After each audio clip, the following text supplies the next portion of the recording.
Welcome back to DanPlays.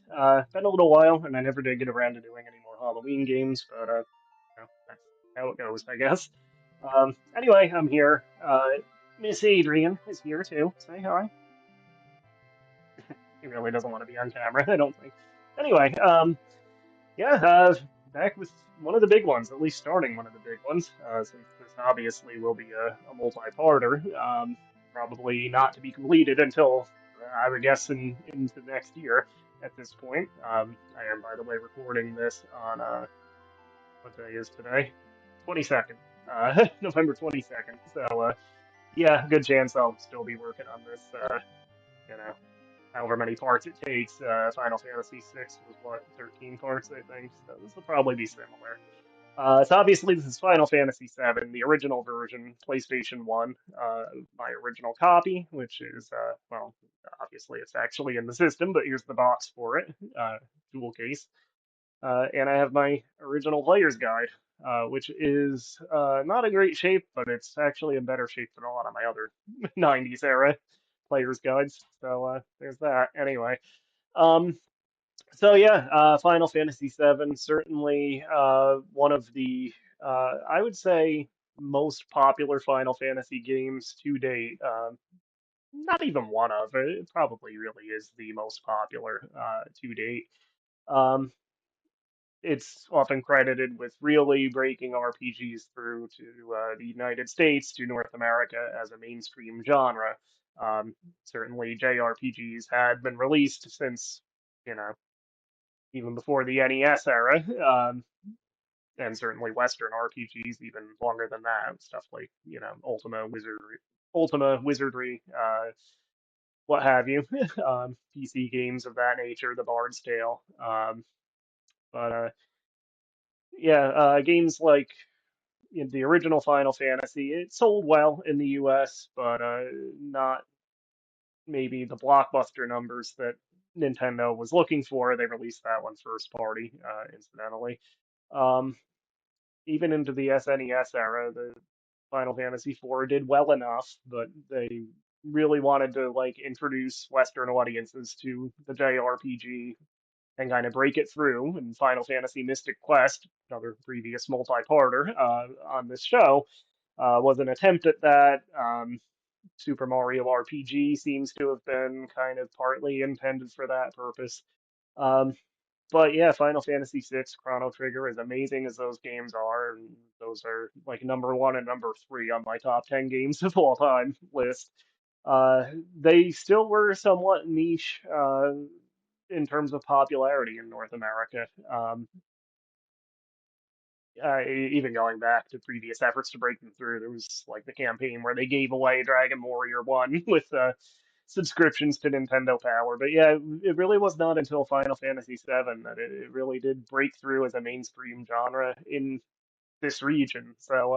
An important game historically, just for that reason. And it is the one that Square is kind of, or now Square Enix has put the most into, like kind of building on the lore of it with stuff like the initial sequel games, Dirge of Cerberus, which was actually more of an action kind of Devil May Cry style game, which ironically the battle systems in the newest Final Fantasy games are basically just Devil May Cry. It's a full circle, I guess. Crisis Core, stuff like that. And I admit, I played a little bit of Dirge of Cerberus. I didn't play Crisis Core. I may at some point, but I don't know. As much as I love this game, and this probably is my second favorite Final Fantasy after six. As much as I love this one, I've never really felt the need to revisit that world in terms of sequels, um, which is actually not limited to this one. Like I never got into like the after years and whatever the interlude and then the after years for Final Fantasy IV and Final Fantasy X 2, which actually I would like to play at some point just for the job system. But yeah, again, I've never really felt the need to delve back into these worlds after the initial story is over. As much as I love uh, of that list, especially four and this game seven. 10 I actually like better than I used to think I did, but At any rate, yeah, anyway, because of how much press and attention this game has gotten, there has been a little bit of a blowback, I think, where there is, like, this one, of course, most recently has, like, an entire remake trilogy or however many games that's going to be. I don't really have any interest in it, but yeah, because of how much attention this one's gotten, there is a little bit of a blowback attitude where, people say this is like the most overrated Final Fantasy game, and um, personally, I think two things can be true at once. I think that yeah, it is definitely overrated because the amount of hype that it gets, nothing could live up to. But at the same time, it is also an amazing game, and it probably is my second favorite Final Fantasy game after six, which six to me is the tall order because that's my favorite game, full stop, not just Final Fantasy game. Um, but yeah, I do like this one quite a bit. It's actually the one I've played the least recently. I did play through it a few years ago in a past life. I played through it with somebody, but and that was actually the Switch remake, which is basically the same game, but they cleaned up a few lines, like for worse or for worse. They got rid of this guy are sick, which they should have left in if you ask me. But yeah, the other ones after getting the Pixel Remaster collection, I played through the other ones, and then I played through eight, like forced myself through it, and then I played through. Actually, I did 10 first, then I did eight, and forced myself to beat that one. I don't like eight, um, but kind of as a palate cleanser, I did nine last, which I'd never really given a fair chance to, and nine is actually great. I like nine a lot. Um, I might actually rank that as like maybe number four on my top 10 Final Fantasy games list. So yeah, I like nine a lot. But yeah, I think this one is my second favorite Final Fantasy. So it's close to the top for me. My top 10 games of all time, I kind of kept unofficially to a one per series policy. So this doesn't appear on my top 10 games of all time. Six does in the number one spot.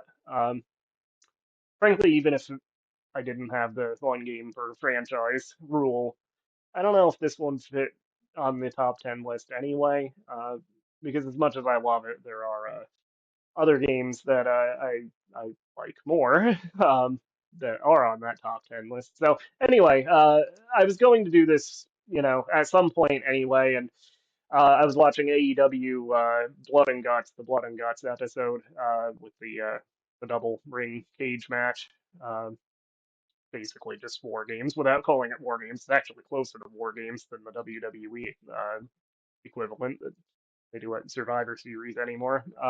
But yeah, Harley Cameron came out for Blood and Guts dressed as Tifa, so I kind of took that as my sign to actually buckle down and play this. So yeah, we're doing Final Fantasy VII. So I will shut up for talking over the menu here, and we'll get into it. So starting a new game, I have a fresh, well, not fresh, but a partly empty memory card. And here is the opening cinematic.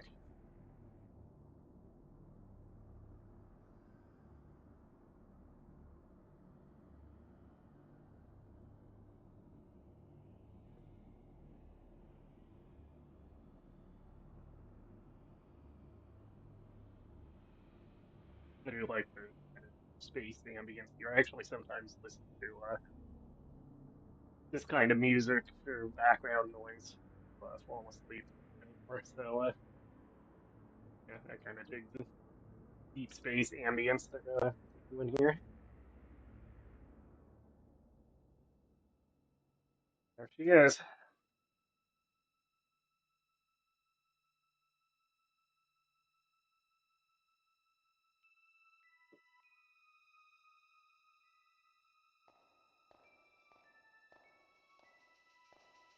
These graphics were like mind blowing at the time.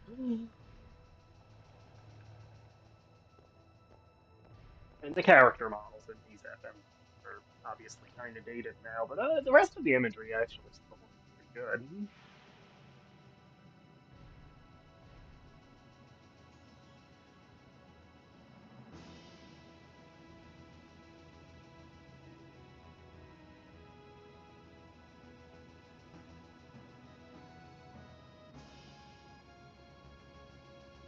This was part of that like really incredible run that Square had.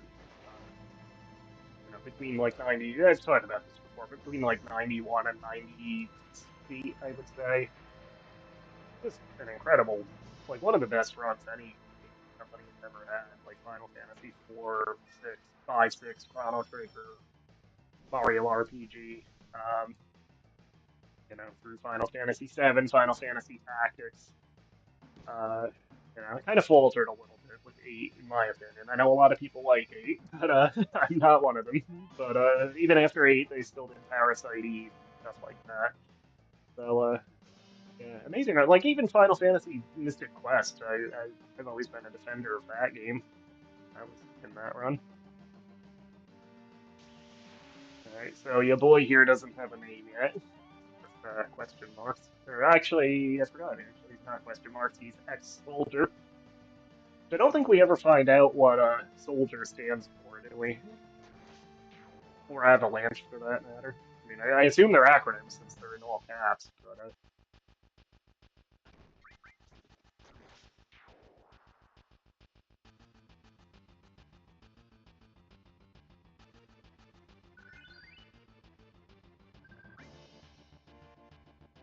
I don't know why they start him. They start him on level 6, and he has enough experience to gain a level in his first battle. Just kind of random.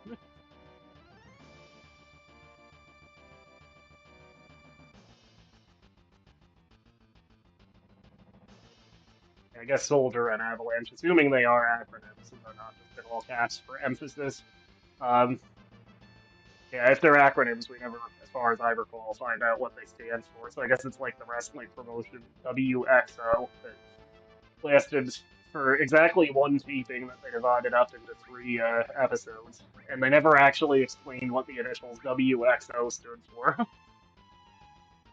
They just claim to fame for that promotion. I guess it's the Johnny Ace promo with his catchphrase: "If you don't got it, get it, and if you don't get it, figure it out." Which yeah, the promo he did that promo and then the promotion closed before he even debuted for it.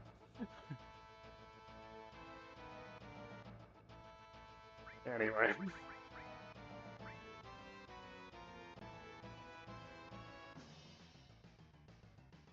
yeah, as far as this was actually mind blowing too, how like the gameplay would actually like kind of intermingle with the FMVs in a few places like there. Um, so anyway, as far as my history with the game, I didn't even talk about that. But yeah, this was released in North America 9/7/97, September 7th, 97, which happened to be my 14th birthday. I didn't actually play it yet at that point. I had to wait till Christmas. At Christmas of 97, my Christmas presents were a PlayStation, this game, and Bushido Blade, and a memory card. Um, Bushido Blade I should do on here too at some point. Amazing fighting game. I love Bushido Blade. Don't love the sequel. But anyway, yeah, so this game, Bushido Blade, the memory card, obviously, and the PlayStation console were my Christmas presents in 97. So that's when I first got to play it. But I remember some store, might have been Babbage's. They had like this, I think it was a desktop standee. It wasn't like a full size floor standee. They had a standee for this game that had the date on it, and I was trying to talk them into giving me that when they were done with it, because I told them that's my birthday and all this. And then when I went back for it, they said they'd thrown it out. Yeah, right. I'm sure another employee took it. But yeah, so I didn't get that standee. And I checked on eBay like last year, and there was one on eBay for like $400. So forget that. So yeah, I don't know if I'll ever have that standee. I'd still like to have it if I could find one for a decent price. But I do actually have in my game room 2 years ago, I think, when they had the Super Mario Oreos. Um, Stewart's, which if you're in the Northeast, you probably know Stewart's, at least in New York or Western New England. Um, they had in my local Stewart's shop I was in, and they had like a three-shelf standee for the Super Mario Oreos. Um, and it actually has, I think, Oreo and Nutter Butter listed on it. But it's like the topper for it is like Mario and Luigi, the Mario Oreos logo. from when they had those. So I just asked them, you know, hey, when you're done with that, could in good faith, I said, can I buy that when you're done with it? And I would have bought it. I would have paid for it. Um, but like the clerk said, oh yeah, we'll just give that to you. We just throw them out anyway. um, so yeah, like a couple weeks later, I went in and they didn't have it displayed anymore, and the clerk said, hey, I have that standee for you. So I took it out of the back, and I took it out to the car, and it's right across from me. It's actually behind my gaming TV. Kind of against the wall. I actually use it as like an inbox for games that I need to clean and test and all of that, which I need to clear out. It's kind of overflowing. But yeah, whenever I get a new game, before I like clean it, test it, and file it in my collection, it goes in that. Obviously, this intro is the first bombing run on one of the Mako reactors, and yes, I know it's Mako, but in my head it was Mako, and I can't get away from that.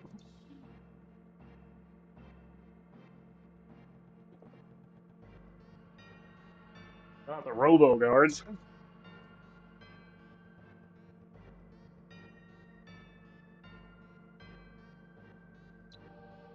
Oh, I actually have a new TV, a new old TV for my game room. So on the way to work, speaking of which, same route that takes me past the Stewart's where I got the Mario Oreo candy. Yeah, I was driving to work on a Monday last week. There was a house that had like a blanket with some old junk on it, and I happened to notice one of them was an old TV, a CRT TV. I like turned around and went back and checked it out, and it was just absolutely filthy. It was laying on its side in the rain, but the screen was intact, so I figured I might as well take a chance on it. So I took it and I put it in the basement and next to the dehumidifier, left it there for a few days to dry out, and then Thursday night when I came home from work, Thursday night is the beginning of my weekend. Um, I figured it seemed to be dried out, so I figured I'd go ahead and try to turn it on. So I plugged it in and fired right up. So it works. It's alive. Instead, yesterday I spent maybe 2 hours like fully cleaning it out. I cleaning it off and out. I took the back off of it and like washed out the back because it was pretty nasty inside. Um, but yeah, it's a new TV. It's exactly what I was looking for too. It's a 20-inch Hitachi with a curved screen. The one I have here is actually 10 years newer. The one I found last week is a 1992. What I'm playing on right now, my main gamer TV is a 20-inch flat screen from 2002. It's an Apex.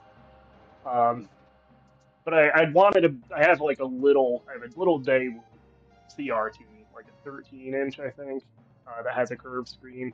But for a lot of the light gun games, I don't have as much issue with the NES Zapper actually. But the Sega Master System, for some reason, the gun for that doesn't want to cooperate with this TV.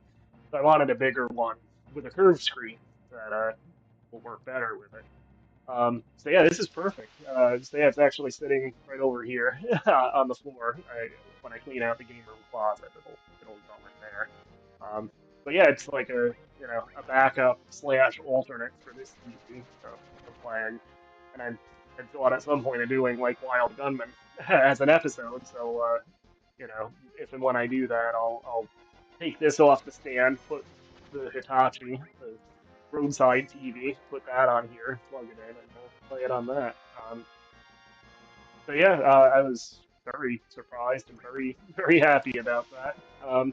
Yeah, it's all cleaned up. It looks good. I mean, the casing on it's kind of bad, but it looks like it was in somebody's shed for a decade or two. But yeah, it's for free. You rarely see them anymore at the roadside. Like in the 2000s when people were first getting rid of their CRTs, you saw them a lot. You saw them all over the place, and I always regretted not picking a few of them up back then. Because now usually people will try to sell them online for like 150 to $300. Call them retro game TVs, and sell them for exorbitant prices.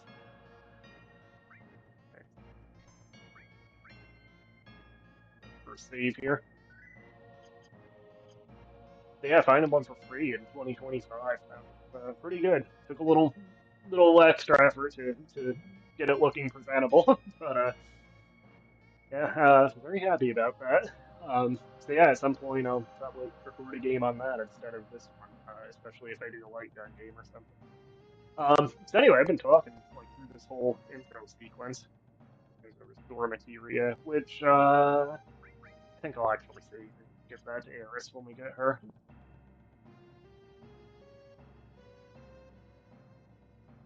Oh, this ain't gonna be nothing more than a hunk of junk.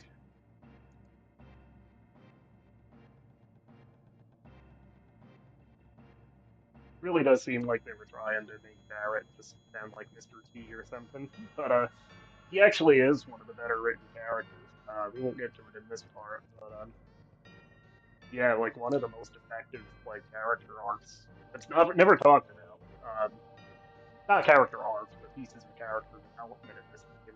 I think is actually Barrett. The scene where we get like the recap of what happened with Barrett and Dine, and then ultimately the face-off between the two of them. Um, extremely well written bit of the story, I think. All right, so this the first boss fight? Yeah, okay.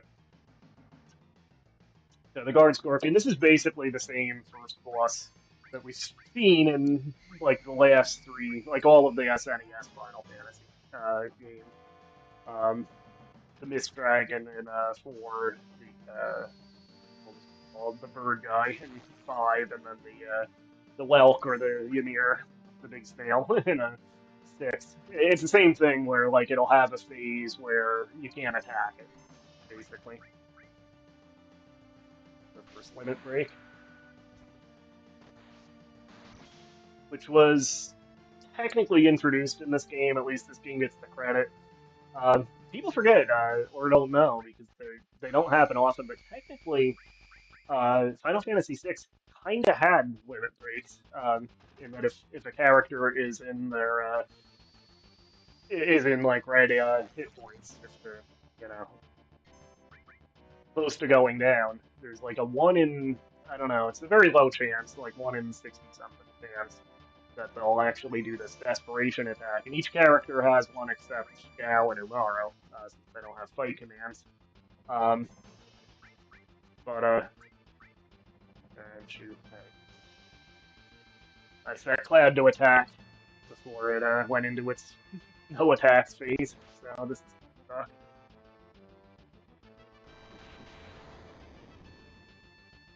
that wasn't as bad as I was expecting actually, and it set off Barrett's too. So that's good. Actually, that worked out. So I will actually throw another Cloud while we're waiting for it to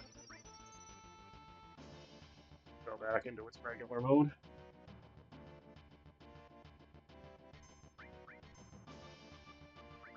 All right, health goes down.